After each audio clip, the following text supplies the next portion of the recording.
శ్రీ భారత్ వీక్షకులకి నమస్కారములు. అందరికీ మనం తెలుసుకోవాల్సిన విషయం, జీవితం చాలా అందమైందండి. మనం అనుభవించాలే కానీ చాలా నేర్పిస్తుంది, చాలా తెలుసుకుంటాం.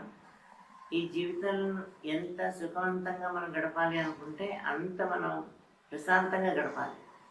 ఈ జీవితంలో చాలా ఎన్నో రకరకాల అనుభవాలు మనకు కలుగుతాయి. అంటే మనకు ఊహ తెలిసి తగ్గించి మనం పెరిగి పెద్ద అవుతున్న కొద్దీ కూడా మనకి మొదట్లో అంతా కూడా ఎంజాయ్మెంటే కోరుకుంటాం. అందరం కూడా సుఖంగానే ఉండాలి, జీవితం ఏ రకమైన ప్రాబ్లమ్స్ రాకూడదు మనకి అని అనుకునే పద్ధతిలోనే పెరుగుతాం మనం. అయితే కాలక్రమేణా మనం అంటూ ఒక జ్ఞానంతో పెరిగి ఒక మెంటల్ మెచ్యూరిటీ వచ్చి మన లైఫ్లో స్థిరపడ్డాక ఎదుర్కొనే సమస్యలు, అలాగే కుటుంబంతో మనం గడిపేటప్పుడు కుటుంబ సభ్యులకు వచ్చే ప్రాబ్లమ్స్, వీటన్నిటి నుంచి కూడా మనం ఓవర్కమ్ చేస్తూ ఉన్నప్పుడు మనకి ఈ జీవితంలో ఉన్న ఒడిదుడుకులన్నీ కూడా అర్థమవుతూ ఉంటాయి. వాటికి అనుగుణంగా మనం కూడా మారుతూ ఉంటాం.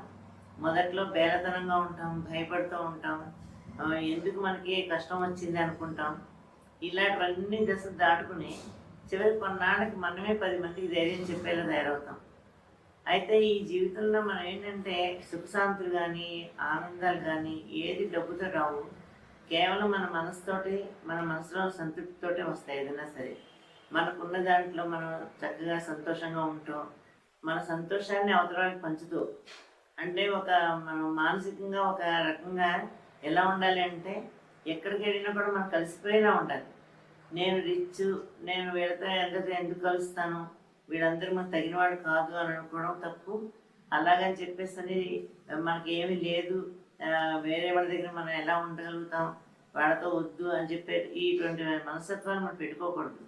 మనకి ఏది ఉందో అదే గొప్ప, మనమే గొప్ప. ఈ రకమైన కాన్ఫిడెన్స్ లెవెల్స్ పెంచుకుంటూ ఎప్పుడు కూడా ఆనందంగా ఉండగలిగితే కనుక అది మన జీవితానికి ఒక సార్థకత. అది అలాగే అడ్వెంచర్స్ అనుకుంటూ యువత అంతా కూడా తమ జీవితాన్ని పణంగా పెట్టి రకరకాల ఫీట్స్ ఇస్తూ ఉన్నారు ఈ రోజుల్లో. ఇవి చేయకూడదండి. ఎందుకంటే భగవంతుడి దయ వల్ల అవయవాలన్నీ సక్రమంగా ఉండి చక్కగా పెరిగి తల్లిదండ్రులు ఎంతో ఆనందంగా జాగ్రత్తగా పెంచుకుని పెరిగిన శరీరం ఇది మనది. ఈ శరీరం పట్ల దృష్టి లేకుండా ఎటువంటి ప్రాబ్లమ్స్ వస్తాయో తెలుసుకోకుండా ఓవర్ స్పీడ్తో బైకులు నడపడాలు, అలాగే ఎక్కడెక్కడి నుంచో కొండలు ఎక్కుతాం, దూకుతాం అని చెప్పేసి రన్నింగ్ ట్రైన్లు ఎక్కడాలు, రన్నింగ్ బస్సులు ఎక్కడాలు, అంటే ఇటువంటివన్నీ చేయడం వల్ల చిన్న కష్టం వచ్చినా కూడా తట్టుకోలేరు ఎవరు కూడా.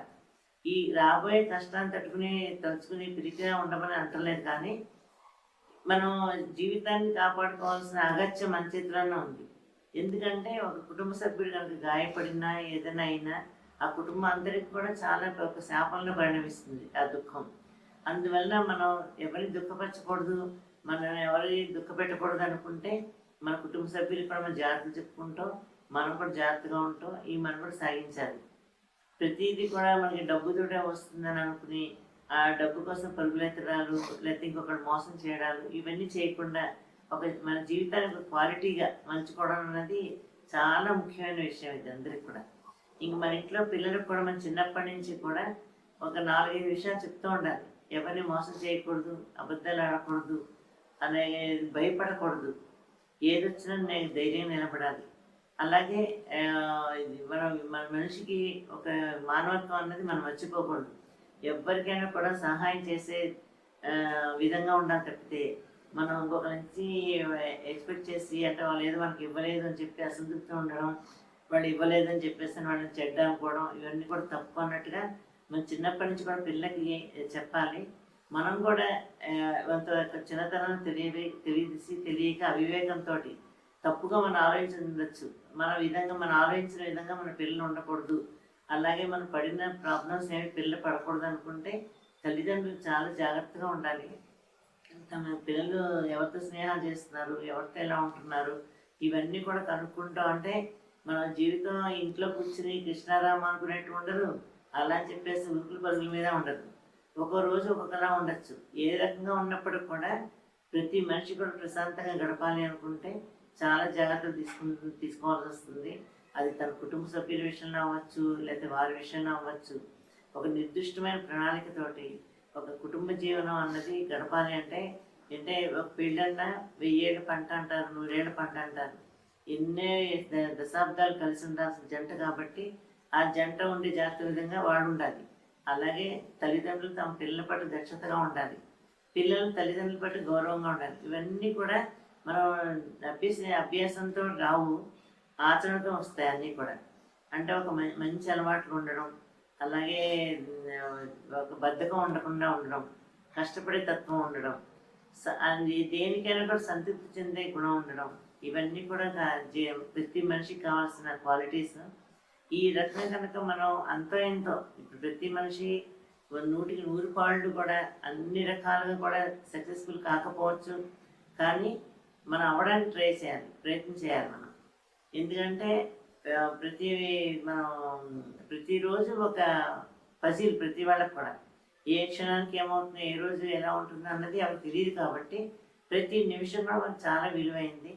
ఎంతో అందమైన జీవితం, ఈ అందమైన జీవితంలో ప్రకృతి ఉంది మనకి. అలాగే ఆ ప్రకృతిలో ఆనందించే విషయాలు ఎన్నో ఉన్నాయి. సమాజం ఉంది, సమాజంలో ఎంతోమంది మనుషులు ఉన్నారు, అందులో ఎంతోమంది మేధావులు ఉన్నారు. అలాగే మంచి చక్కటి కళాకారులు ఉన్నారు, కళలను ఆస్వాదించాలి. అలాగే మేధావుల దగ్గర మనం శిష్యకం చేయాలి. ఇంకా భక్తిలో ప్రశాంతత పొందాలి. భక్తి అంటే మనం ఎక్కువ రద్దీల్లో వెళ్ళిపోయి, తొక్కిసలాటలకు వెళ్ళిపోయి మనం ఒక ప్రాబ్లం అయ్యి పిల్లలకి ఇంట్లో ఒక సమస్య కాకూడదు.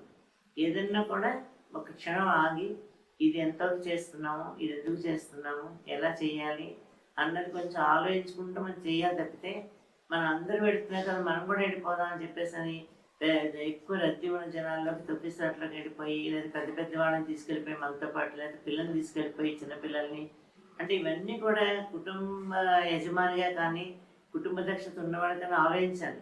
చాలామంది చూస్తూ ఉంటాం, ప్రెగ్నెంట్ లేడీస్ అలాగే చిన్న చిన్న పిల్లల్ని తీసుకుని వెళ్ళిపోతూ ఉంటారు యాత్రలకి. వాటికి ఎండలు వస్తాయి, వర్షాలు వస్తాయి, చలి వస్తుంది.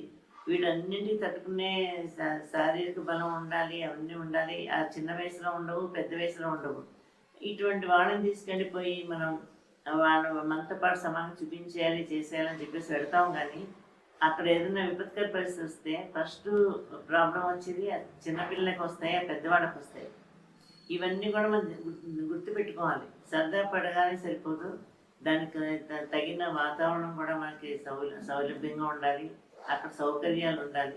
ఇవన్నీ ఆలోచించుకుని వెళ్ళండి. ఎందుకంటే ఏ పేపర్ చూసినా, ఏ టీవీ చూసినా అక్కడ రద్దీలో తొక్కిసినట్లు వాడిపోయారు, వీడిపోయారని, లేకపోతే కొంతమంది కల్పించట్లేదని, ఎన్నో వింటూ ఉంటే గాయపడ్డారని.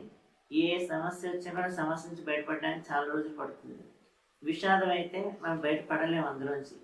అందుకని ప్రతి క్షణం కూడా జాగరూకతగా భగవంతుడు ఇచ్చిన జీవితాన్ని మనం చాలా చక్కగా మనం గడుపుతూ ఉండాలి. దీనివల్ల ఏంటంటే మన జీవితంకి ఒకరికి మార్గదర్శకం కావాలి. అదే ఇది వాళ్ళు ఎంత ప్రశాంతంగా ఉంటున్నారు, ఎంత హ్యాపీగా ఉంటున్నారు, వాళ్ళు మనతో ఇంకొంతసేపు ఉంటే బాగుంటుంది, వాళ్ళ దగ్గర మనం నేర్చుకోవాలి, వాళ్ళల్లో మనం ఉండాలి. అనుకరణ ఎప్పుడు కూడా మనకి ఒక మెచ్చుకోలు కింద లెక్క, మనల్ని ఎవరైనా అనుకరిస్తున్నారు అంటే. సో మనం ఆ రకంగా ఎప్పుడు కూడా మన జీవితాన్ని ప్రణాళికాబద్ధంగా చేసుకుంటూ 10 మందికి ఆదర్శప్రాయంగా ఉండాలని చెప్పి నేను అనుకుంటున్నాను. మరి మీరేమంటారు?